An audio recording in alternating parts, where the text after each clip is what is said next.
জীবনের প্রতি অনেক অভিযোগ, তাই না? যতই জীবনটাকে সুন্দর করে সাজানোর চেষ্টা করেন, ততই কেমন যেন এলোমেলো হয়ে যাচ্ছে।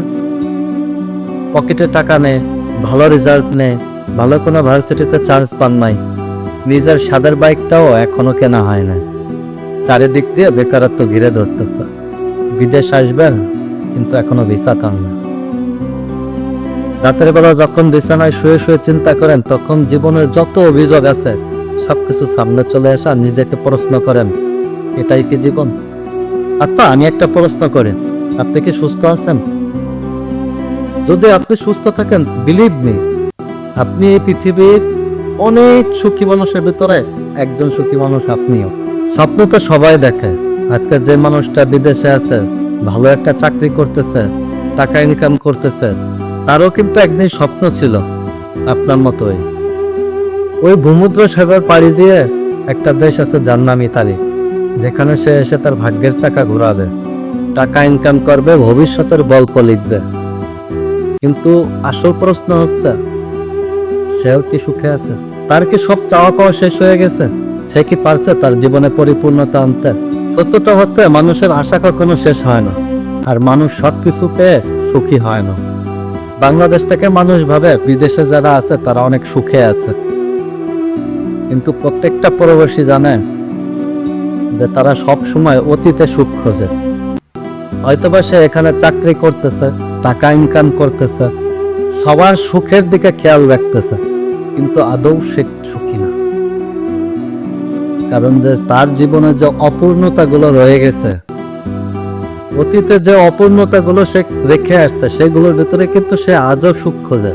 হয়তোবা সেই জিনিসগুলো আপনার জন্য ইম্পর্টেন্ট না, বা আপনার চোখে ওইভাবে আপনি রিলেট করতে পারেন না। হইতে পারে কিছু ছোট ছোট কাজ, যেমন এই শীতের কুয়াশার ভেতরে খেজুর গাছের তলায় দাঁড়িয়ে এক গ্লাস খেজুরের রস খাও। যখন বন্ধুদেরকে বলতো যে ভাই টাকা নেন, কিন্তু তখন যে সুখটা ছিল, সেই সুখটা কিন্তু আর সে খোঁজে সেই বন্ধুদের মাঝে, কিন্তু বন্ধু তো আর নেই।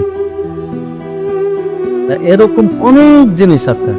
যে ছেলেটা সারাদিন বাইরে বাইরে থাকতো, বন্ধুদের নিয়ে আড্ডা দিত, ঘোরাফেরা করতো, বাসায় ঠিক মতো আসতো না, বাসায় ঠিক মতো খেত না, সেই ছেলেটা আজকে চিন্তা করে, যদি পরিবারের সবাই মিলে এক টেবিলে বসে যদি একটা অক্ত খেতে পারতাম। সুখী কেউ না, সবাই সুখ খুঁজতেই থাকে। পৃথিবীতে কেউ কখনো পরিপূর্ণভাবে সুখী হতে পারে না, আর পৃথিবী পরিপূর্ণতার কোনো জায়গাও না। আপনি যে জায়গাটা আজকে আছেন না, এই জায়গাটা আপনি উপভোগ করেন। জীবনের কি, জীবনটা তো সমুদ্রের ঢেউয়ের মতো, একদিন না একদিন আপনাকে এক জায়গাতে কোন জায়গায় নিয়ে যাবে। আজকে যে জায়গাটায় আপনি আছেন, হয়তোবা আপনি ক্লান্ত থাকতে পারেন আপনার জীবনের প্রেশানিতে, ক্লান্ত থাকতে পারেন আপনার টাকার অভাবে, ক্লান্ত থাকতে পারেন আপনার ভাগ্যের কারণে, অসুখী থাকতে পারেন, কিন্তু এই জিনিসটাই আপনি আজকে উপভোগ করেন। কারণ যে যখন আপনার জীবন পাল্টে যাবে না, আপনি এগুলোই খুঁজে বেড়াবেন। আজকে আল্লাহ টাকা দিচ্ছে, অনেক কিছু খেতে পারে, কিন্তু ওই যে খাবারের ভেতরে যে ভালোবাসা, ফিল, মায়ের হাতের রান্না, এটা কিন্তু এখানে বসে পায় না। তা আজকের দিনটা আপনি উপভোগ করেন।